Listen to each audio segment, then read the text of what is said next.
Mr. President, this past November, in an extraordinary and illegitimate move, the International Criminal Court issued arrest warrants for Israeli Prime Minister Benjamin Netanyahu and former Israeli Defense Minister Yoav Gallant. The court's decision was troubling on multiple levels. First, the International Criminal Court, or ICC, has no jurisdiction over Israel or its citizens. Neither Israel nor the United States is a party to the treaty establishing the court, and thus the court has zero authority over Israel or its leaders.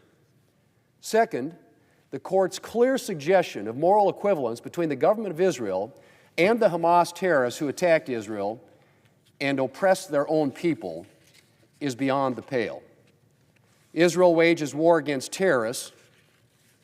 Hamas wages war against innocents.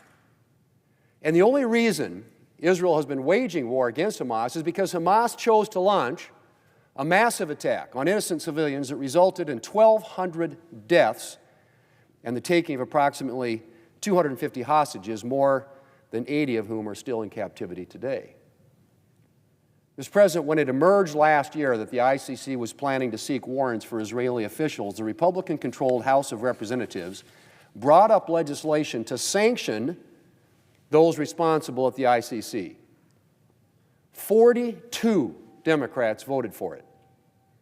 But the legislation was dead on arrival in the United States Senate, with the Democrat leader refusing to bring it up for a vote. When the ICC released its warrants last November, I promised that if Democrats would not bring ICC sanctions legislation to the floor for a vote, I would. And today, I'm following through on that promise.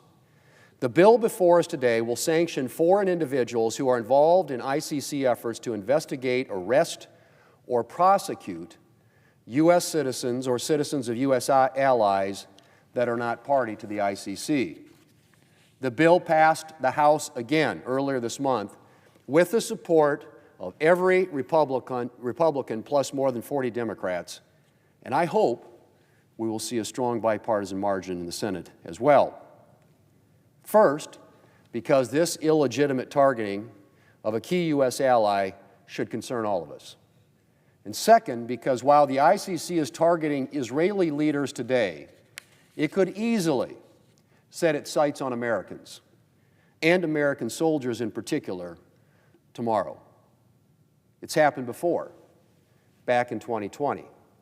And while the United States will not be turning over any of our military members to the ICC, the issuance of warrants for U.S. soldiers or military leaders could jeopardize American troops' ability to move freely where needed and impede our ability to defend our country and stand with our allies. Mr. President, I want to thank Senator Cotton for all his work on this bill, as well as Senator Risch.